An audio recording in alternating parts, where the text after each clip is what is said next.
अब खबर सीएम योगी के चित्रकूट दौरे से, जहां से सीएम योगी ने चित्रकूट की जनता को 950 करोड़ की परियोजनाओं का तोहफा दिया।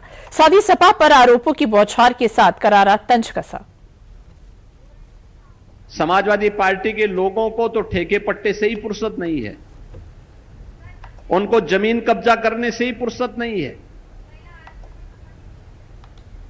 वो तो सरकार का डंडा है कि वे कब्जा नहीं कर पा रहे हैं, लेकिन गिद्ध दृष्टि तो लगी हुई है।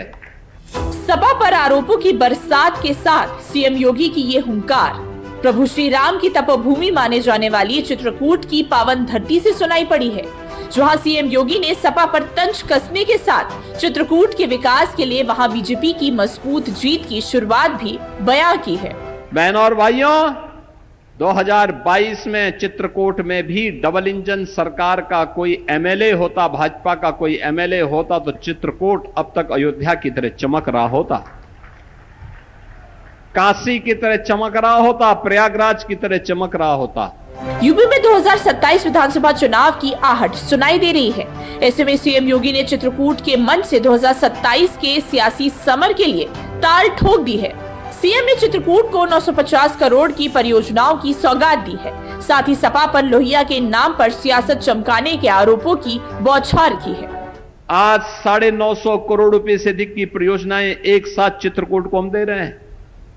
पहले की सरकारें जो अपने आप को समाजवादी कहते थे, वे चित्रकूट आने में डरते थे। वे डॉक्टर राम मनोहर लोहिया के नाम पे राजनीति करते हैं, अपनी विरासत को आगे बढ़ाते हैं, लेकिन जब सत्ता में आते हैं तो केवल अपने परिवार के लिए कार्य करते हैं। तब उनको सिपाही परिवार से ज्यादा कुछ दिखाई नहीं देता, उससे ज्यादा उनकी दृष्टि नहीं है। सीएम योगी ने चित्रकूट के मंच से सपा के शासन का जिक्र कर जनता को बीजेपी के साथ आने का संदेश दिया है। साथ ही विकसित चित्रकूट की पहचान गढ़ने के लिए चित्रकूट को सड़क, शिक्षा, स्वास्थ्य, पेयजल, सिंचाई, पर्यटन से लेकर ग्रामीण विकास तक की योजनाओं का तोहफा दिया है। बताते चले, सीएम योगी 2 दिन के दौरे पर चित्रकूट में हैं, जहां वो गुरुवार को समीक्षा बैठक करेंगे और फिर बांदा के लिए रवाना होंगे।